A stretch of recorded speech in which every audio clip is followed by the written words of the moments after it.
Hola, muy buenas, bienvenidas a este segundo tutorial en el que voy a centrarme en explicaros algo muy importante, que es cómo buscar fuentes académicas contrastadas para vuestros trabajos. También daré unas pequeñas pinceladas sobre cómo citar, pero estoy preparando un siguiente vídeo para poder explicaros esto de forma más detenida para que sepáis cómo aplicar las normas AP.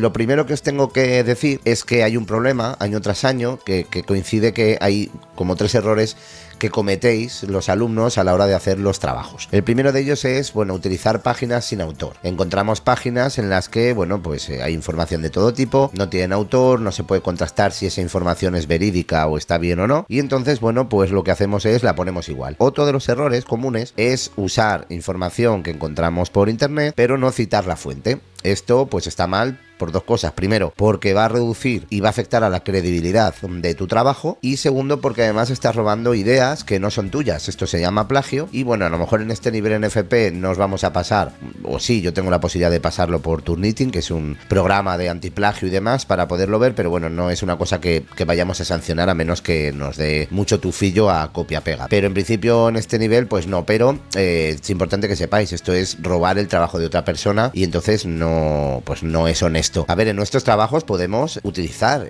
ideas de otras personas, que de hecho se trata de eso, pero citándolas podemos criticarlas, podemos pensar sobre ellas, reflexionar, las podemos mostrar, pero siempre citando la fuente. Y el tercer error, que está unido un poco con el primero, es que a veces sí citáis fuentes, pero son fuentes poco fiables. Es decir, hacéis las búsquedas sobre todo en Google o en Yahoo, en Safari, en un buscador, y acabáis encontrando información en blogs divulgativos que no tienen por qué ser incorrectos, pero no están hechos por personas con una formación o con una base académica que diga que lo que ponen ahí se sustenta en hechos y en evidencias, o Wikipedia o foros, en lugar de buscar en artículos o en lugares especializados donde se trabaja esto. Y estos errores, ¿vale? Es muy importante que los evitemos, porque hacer una buena búsqueda va a demostrar que sabes distinguir entre la formación fiable y la que no lo es. Dicho todo esto, ¿cómo podemos evitar estos errores? ¿Cómo podemos buscar información, o dónde buscar información clara, real, honesta y veraz? Tendremos que buscar en una cosa que se llaman repositorios. Para que nos entendamos, un repositorio es como una especie de biblioteca digital en internet donde se conservan o donde se suben y están ahí, tal como una biblioteca digital, todos o un montón, muchísimos artículos científicos hechos por profesores, doctores en diferentes temas, médicos, pensadores, filósofos, es decir, todas las personas profesionales que han hecho estudios o artículos hablando sobre un tema y que tienen una contrastada formación base en sus ámbitos, escriben artículos, y entonces estos artículos, cuando lo escriben sobre un tema o hacen un estudio, una investigación o hacen un experimento, ¿no?, científico, escriben un artículo con sus conclusiones y demás y lo envían a estos repositorios, para que nos entendamos, ¿vale? Son como si fueran revistas, de alguna manera revistas científicas de toda índole. Entonces, estos artículos no se ponen ahí porque sí, solo por su nombre, sino que tienen que pasar una serie de filtros, que son personas que lo leen y contrastan esa información, ven si todo lo que han puesto es honesto, está bien fundamentado, si puede tener razón o no. Y entonces, una vez que, después de que pasa varios filtros este artículo, ya es subido y expuesto a veces al público y a veces mediante pago a quien quiera leerlo, a la comunidad. Por eso os digo, no es ninguna tontería. Fijaos, tienen que pasar una serie de filtros, una serie de personas y expertos, leen esos trabajos, cada uno depende de cómo sea el trabajo, y entonces cuando esto es a lo mejor pueden tardar 1 año o 2 años, desde que tú entregas el artículo hasta que te lo aprueban, y en el momento en el que esté aprobado te lo publican, ¿vale? Pero fijaos lo importante que es estos repositorios, que no cualquier cosa que manden vale. De hecho, hay muchísimos trabajos que se echan para atrás porque no son novedosos, porque cuentan algo que ya está desfasado, porque no es relevante. Hay muchas casuísticas, ¿vale? Pero para que entendáis esto, uno de estos repositorios va a ser Google Académico, que es un repositorio, es decir, es una especie de biblioteca digital donde podemos encontrar a través de su buscador o artículos científicos, libros académicos, tesis o investigaciones universitarias. Y entonces lo bueno de Google Académico, que a diferencia de Google, que es un buscador lo que busca en cualquier sitio en internet, Google Académico solo busca en estos repositorios que estamos comentando. Entonces, todo lo que busquemos en Google Académico, que ahora, después de hablaros de esto un poquito, vamos a verlo in situ y os voy a enseñar a utilizarlo, todo lo que trabajemos ahí, o sea, todo lo que busquemos aquí, van a ser ya artículos o van a ser textos que ya nos van a servir solo por estar. Lo primero, habría que entrar en Google Académico, que ahora lo vemos. Pero vamos a seguir avanzando un poco en esto, porque primero quiero enseñaros cuáles son los pasos a seguir. Bueno, para hacer una buena búsqueda, primero, el error más común que se comete es buscar frases completas como si fuera el Google convencional. ¿A qué me estoy refiriendo? Pues por ejemplo, una frase como esta. Tú pones en el buscador cómo trabajar la educación emocional con niños pequeños. Y entonces, claro, tenemos que entender cómo funciona un buscador. En este caso va a buscar la palabra cómo, la palabra trabajar, la palabra la palabra educación, la palabra emocional, bueno, cada una de las palabras por separado, y va a buscar todos los artículos que contengan esta palabra y te los va a poner, pero también va a buscar las combinaciones como cómo trabajar, la educación, educación emocional, con niños, emocional pequeños. Entonces, claro, hace una búsqueda muy amplia que no sirve para nada porque es muy poco concreta. Entonces aquí hay una cosa muy importante, ¿vale? Que es utilizar palabras clave o conceptos, que será el primer paso que os voy a comentar ahora adelante. Entonces, no poner preguntas, sino conceptos. Hay que buscar palabras clave, keywords que se llaman, o conceptos. Nunca preguntas o frases largas como esta que veis aquí. La forma correcta, pues usar esas palabras clave o conceptos clave, que son términos concisos y precisos. Ejemplos que os pongo: educación emocional infancia, desarrollo emocional educación infantil. O bueno, os pongo una idea en inglés porque, bueno, pues también a veces puede ser buena idea buscar en inglés. No vosotros o vosotras, que os puede resultar complicado. Bueno, hay una de vosotras que lo está haciendo en inglés, o sea que a lo mejor no sería ninguna tontería. Pero bueno, en principio no hace falta. De hecho, una de las cosas que os voy a decir es que busquemos siempre páginas en español, ¿vale? Ahora lo vemos más adelante. Entonces, esto es lo primero para que lo tengamos en cuenta, ¿vale? Que además va a ser el primero de los pasos. Conceptos clave. Entonces, antes de empezar a buscar, tenéis que pensar 4 o 5 conceptos clave que sean de tu proyecto y que sean relevantes y además que estén directamente relacionados. Yo voy a poner el ejemplo con, bueno, imaginaos que estoy haciendo un trabajo de educación emocional. Bueno, pues yo en este trabajo de educación emocional, obviamente tengo que buscar unos conceptos clave, pues emociones o emocional, desarrollo emocional como concepto, ¿vale? Aunque sean 2 palabras, educación emocional y, como lo estoy haciendo para educación infantil, pues infantil, educación infantil. Estos serían un poco mis conceptos. ¿Qué es lo siguiente que tenemos que hacer? Una vez que tenemos los conceptos, empezar a buscar, y una vez que hemos buscado alguno de estos conceptos, vamos a tener que utilizar unos filtros. Sobre todo, os pongo ahí, que os lo he dicho antes, filtrar por páginas en español para no liarnos, y, lo más importante, tenemos que utilizar el filtro temporal. ¿Por qué? Porque nuestros trabajos no pueden tener referencias que sean más antiguas de 10 años atrás, es decir, tienen que ser como muy tarde, o sea, como muy pronto del 2015. Y dirás, joder, pero si yo cito a Piaget, o cito a Montessori, o cito a Auswell, o cito a Steiner, el que sea, son clásicos. Sí, claro que los puedes citar, pero no podemos solo citar clásicos, igual que no solo podremos citar nuevos, sino que la teoría clásica está ahí, pero tenemos que combinarla con algunas referencias nuevas, ¿vale? No sé muy bien, yo os pediría pues por lo menos que haya un mínimo de 3 citas actuales, ¿vale? Y otras 2 o 3 citas de autores clásicos, ya que estamos en educación infantil y hay un montón de autores clásicos cuyas teorías e ideas siguen vigentes hoy en día, aunque hayan evolucionado un poquito, hayan cambiado, otros autores las hayan cogido, las hayan renovado o evolucionado, no sé cómo, actualizado, como lo queráis llamar, pero hay que poner referencias, al menos 3 referencias nuevas, utilizando estos filtros que os voy a enseñar a utilizar. Y tercero, una vez que tenemos esos conceptos claves, los metemos en Google y y utilizamos los filtros, ya vamos a tener una serie de documentos que podemos empezar a ver. ¿Y qué os aconsejo? Obviamente no podéis leeros todos los artículos de principio a fin, todos, porque hay algunos que tendrán 20 páginas, pero os encontraréis con artículos de 200 páginas. ¿Qué es lo que aconsejo yo? Leer sobre todo los títulos primero. Con esos títulos nos vamos a dar cuenta si se relaciona en algo, si puede tener sentido ver que esa fuente tiene algo de relación directa o indirecta con nuestro proyecto. Y si es así, entro y leo el resumen. El resumen también me va a decir algo, y después del resumen tendremos la opción de leer de forma vertical, que es pues una lectura rápida, 2 puntos clave. Uno, que siempre lo va a ver en todos los artículos, que va a ser una fundamentación teórica igual que la que tenéis que hacer vosotras, y unas conclusiones. Entonces, si eso lo leemos más o menos por encima, vamos a ver que nos va a dar una serie de pistas. ¿Por qué? Porque, como veremos ahora cuando haga el ejemplo, en la fundamentación teórica de esos artículos nos van a ayudar a ver ciertos conceptos que podemos utilizar o podemos encontrar definiciones que ya no tenemos que buscar en otro lado. Imaginaos que estoy haciendo este trabajo sobre educación emocional y yo entro en un trabajo que habla de la educación familiar en India en 2025.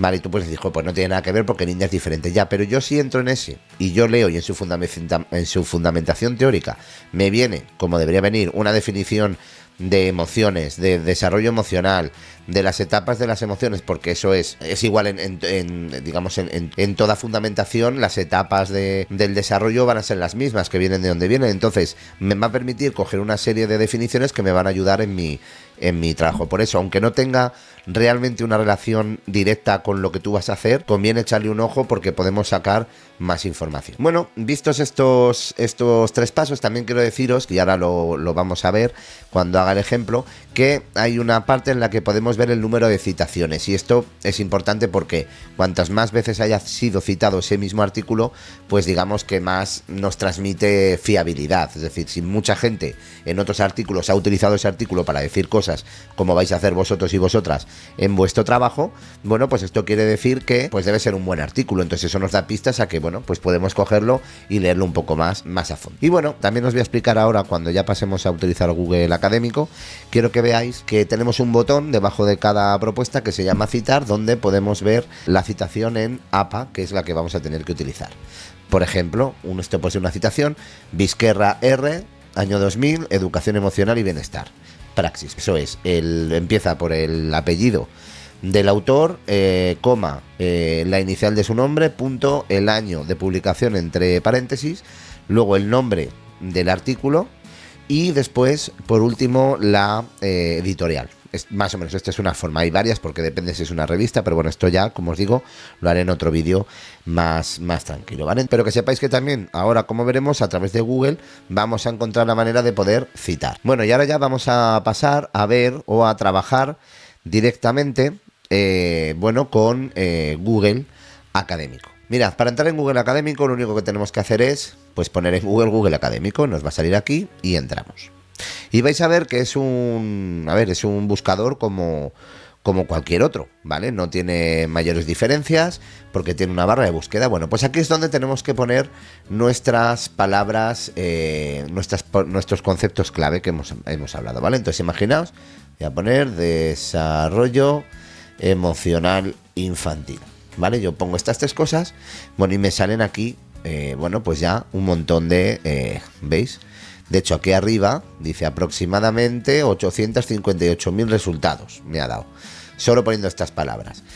Os he comentado antes que aparte de las palabras tenemos que usar combinaciones. Bueno, pues imaginaos que en vez de esto pongo educación emocional infantil, ¿vale? Bueno, pues ahora me ha cambiado y me vuelve a buscar. Fijaos, ahora me dice que me ha encontrado con estas palabras 725.000 resultados. Lo que os quiero decir es que no solo pongáis una combinación aquí, sino que vayáis poniendo combinaciones y en cada una podemos encontrar. Bueno, pues vamos a poner, ¿qué hemos puesto antes? Desarrollo emocional infantil, porque necesito hablar sobre el desarrollo emocional, ¿vale? Entonces yo de aquí puedo seleccionar una o 2 fuentes y luego puedo poner otra combinación y bueno, ir haciendo así. Vale, ¿qué dijimos? El segundo paso, una vez que hemos puesto esto, es los filtros. Mirad, aquí a la izquierda hay muchas cosas, entonces sobre todo solo hay que tocar esto de buscar solo páginas en español y también el filtro que es el filtro temporal.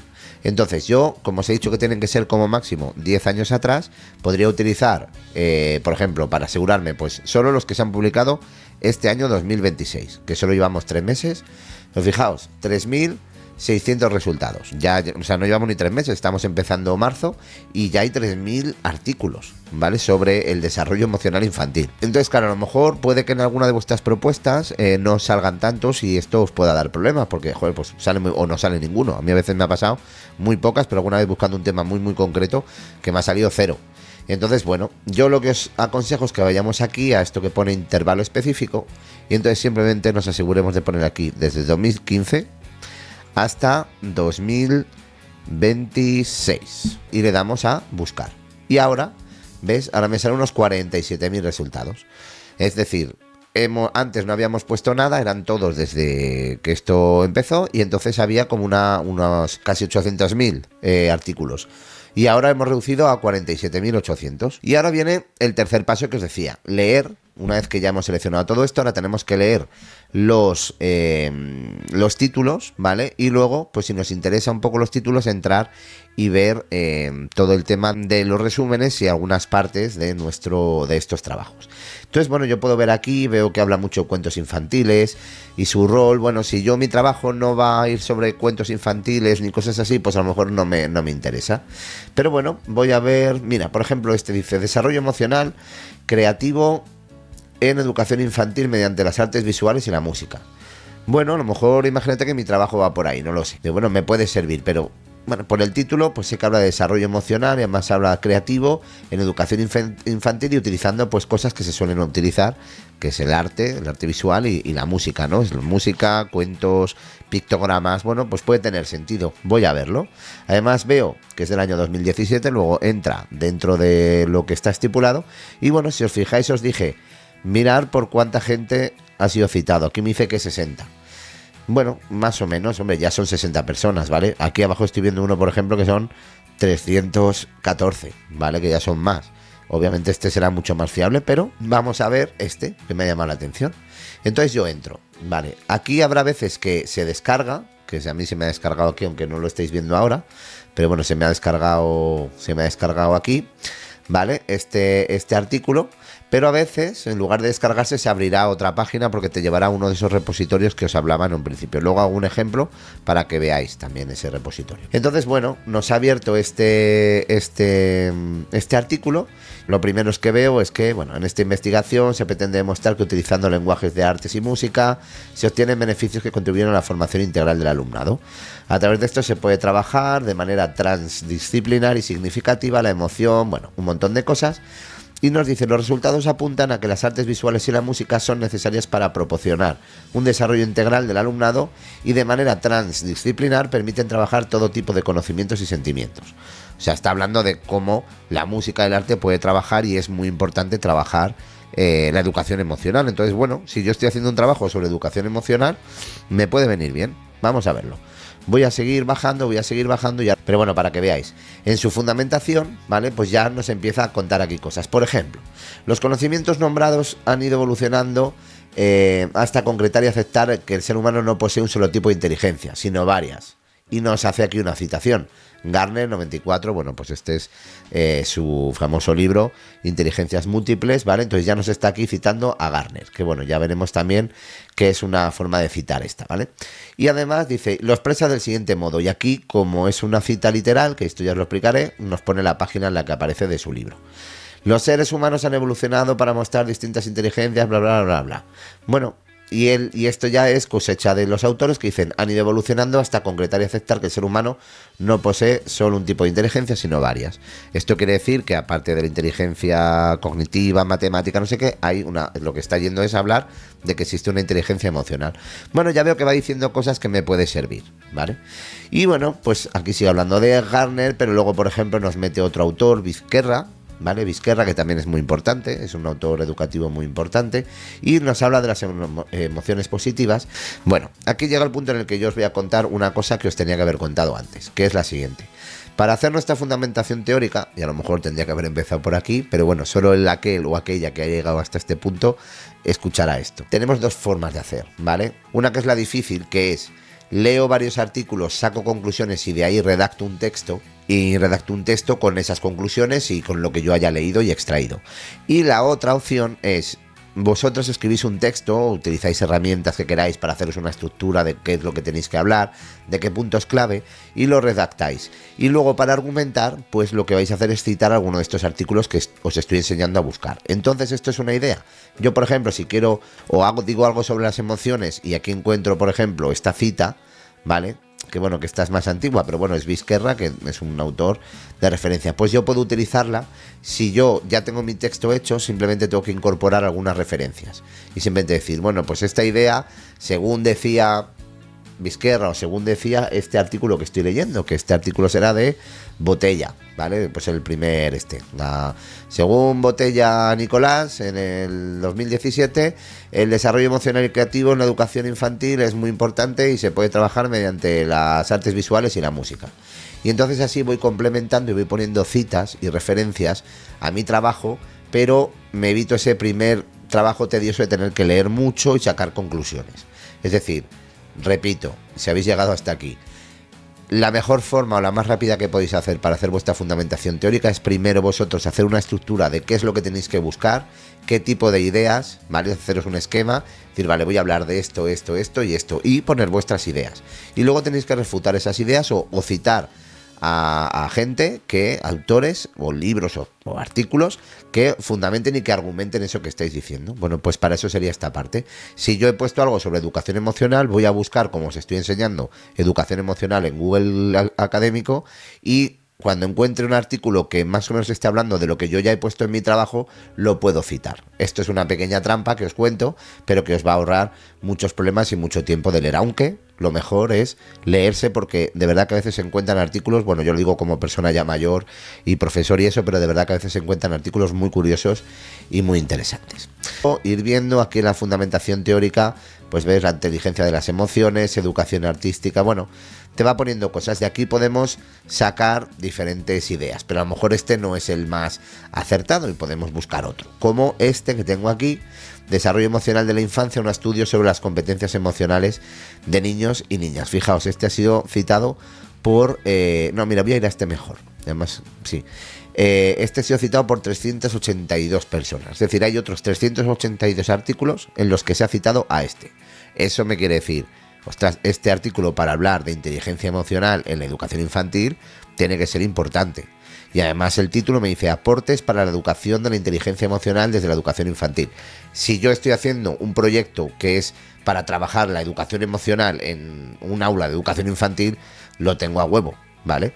Entonces, bueno, voy a entrar y aquí va a aparecer una cosa curiosa. Igual que antes le he dado y me ha descargado un archivo que se ha abierto, aquí vamos a hacer otra cosa. Si le doy aquí, entonces me va a abrir en otra pestaña, bueno, lo he puesto para que me abra en otra pestaña, esto, vale, esto es otro de esos repositorios, pero este es mucho más complicado y por eso no os lo he puesto, o no os lo quiero explicar del todo, pero sí accedemos a través de Google Académico, que se llama Cielo, ¿vale? Como se diga.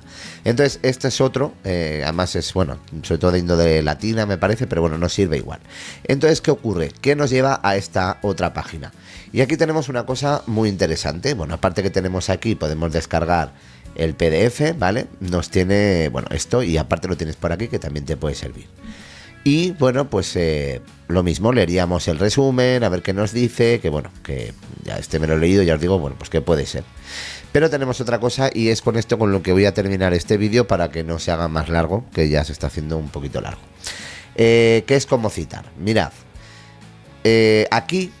¿vale? Yo imaginad que hemos entrado en este trabajo, lo hemos leído y queremos apuntar algo. Por cierto, tip o consejo, cuando estés haciendo esto, abre un Word en tu ordenador que llames bibliografía, ¿vale? Aparte de tu trabajo, y vas, cada vez que encuentres una fuente que te parece buena, lo coges, ¿vale? Y lo copias la citación. ¿Cómo? Pues mirad, aquí tenemos un botón que se llama citar. Si le damos a citar, nos aparece, ¿vale? Como veis aquí, esto en 3 formas de citación y la nuestra siempre va a ser la APA. Esto lo cogeríamos, lo copiamos y nos lo llevamos a nuestro documento, ¿vale? Esto sería la forma normal. Ahora, ¿qué ocurre? Que con esto me vale, ¿vale? O sea, con que copiéis esto y me lo pongáis, ya está. Pero ¿qué pasa? Que si yo entro aquí, ¿vale? Hay una cosa que estáis viendo por aquí que se llama DOI, ¿vale? El DOI es un número que según las normas APA 7 es obligatorio, si es que lo tiene el artículo, ponerlo. El DOI, para que os hagáis cargo, es como el DNI del documento en internet. Es decir, es donde está alojado en internet de forma oficial este documento. Entonces, según las normas APA, si este documento, este artículo tiene DOI, ¿vale? Esto que pone DOI, aquí, este que pone DOI no sé qué, es obligatorio ponerlo. Entonces, ¿cómo sabemos? Pues aquí en Cielo, por ejemplo, nos pone How to cite this article. Pues no sé inglés, pero bueno, imagino que será así. Si yo le doy, bueno, ahora no lo vais a ver, pero luego os lo voy a poner, ¿vale? Se me va a abrir una ventana, ¿vale? En la que me aparece exactamente, ¿vale? Y voy a ir aquí exactamente lo mismo que aquí, ¿vale? Lo mismo que en esta, ¿vale? Esto exactamente igual, pero al final me sale, como podéis ver, que os voy a poner la captura aquí para que lo veáis, si soy capaz. ¿Vale? Ya pondré la captura aunque ahora no la veáis porque no sale esta ventana. Sale exactamente lo mismo, pero al final pone https://doi.org/ y unos numeritos, es decir, la misma pero con el número de identificación digital, ¿vale? Entonces me valdría una o la otra. ¿Cuál es la diferencia? Si hacéis esto y me la ponéis con DOI, yo puedo entrar y puedo corroborarlo. Si no, tendría que copiar y ponerlo. Entonces, bueno, aparte que me ahorráis unos minutos y unos clics del es más rápido. Y además, si aparece un DOI, yo al darle me va a ir directamente y ya con eso pues sé que habéis buscado una fuente fidedigna, clara y correcta. Y bueno, un poco hasta aquí puedo leer, ¿vale? Porque como ya os digo, la intención es complementar este vídeo con otro después en el que ya hablemos directamente de las citaciones APA. Pero bueno, hasta aquí quería que quedase claro cómo utilizar esta herramienta Google Académico con esos 3 pasos. Primero, pensar conceptos clave. Segundo, poner esos filtros y sobre todo el de antigüedad para tener bueno, pues artículos actualizados. Y tercero, leer título y resúmenes para ir buscando información que sea acorde a lo que nosotros estamos poniendo o queremos desarrollar en nuestro trabajo. Como conclusiones, os quiero decir, ¿qué convierte un trabajo en un trabajo académico de verdad formal y de calidad? Pues primero, si una idea no es tuya, debes decir de dónde la has obtenido. Esto es lo primero para ver que es un trabajo de calidad. ¿Por qué? Por 2 cosas. Primero, porque eres honesto y segundo, porque me estás diciendo que has leído o has buscado información sobre otros autores y la has contrastado y la has traído a tu trabajo. Entonces esto convierte un trabajo en un trabajo muy bien fundamentado. Por eso te pido encarecidamente que no uses páginas sin autor, descarta webs sin autoría identificada ni respaldo académico. Nada de Wikipedia, nada de blogs de personas que digan que son psicólogos pero no tienen nada detrás, nada de páginas comerciales que os venden materiales o libros, nada de eso. Dejaos de buscar en Google y ir directamente a buscar en Google Académico, ¿vale? Busca ahí porque es donde vais a encontrar solo artículos y textos buenos para poder trabajar esto. Y haz esos 3 pasos. Usa palabras clave precisas. Si quieres en inglés, no hace falta, pero bueno, también se puede, pero sobre todo busca palabras clave, utiliza combinaciones y de cada combinación puedes encontrar diferentes artículos que te puedan interesar. Y como punto 3, siempre cita las fuentes. Y esto lo haremos en el siguiente vídeo en el que os enseñaré a cómo citarlas, pero cuando vayáis buscando, como os he enseñado ahora en Google Académico, cada vez que veáis que un artículo es bueno, aparte de descargaroslo para poder leer o analizar más tranquilamente, copiar esa citación en APA, en ese botón de citar, o si entráis en un repositorio como es Cielo y os da esa oportunidad de coger la cita más grande, copiarla en un documento de Word y ya en el siguiente vídeo ya os diré cómo se coloca todo eso. Pero si vais colocando todas las fuentes va a ser muy importante porque así ya vamos a tenerlas guardadas, ¿vale? Y bueno, no solo eso, sino que durante el texto, o bueno, no os lo he dicho, cuando encuentres dentro de un artículo una idea que te parezca interesante, cópiala y pones de tal autor o debajo de esa referencia. Y ahí luego ya pegas la cita APA del libro o del artículo. Y entonces ya sabes cuál es. Y así luego ya las podemos ir agregando a nuestro trabajo. Nada más, muchísimas gracias. Espero que os haya servido. De todas formas, ya sabéis, cualquier duda a través de Teams, ¿vale? Me podéis preguntar y bueno, en las futuras tutorías que tenemos que empezar a hacer con cada uno de vosotros, ¿vale?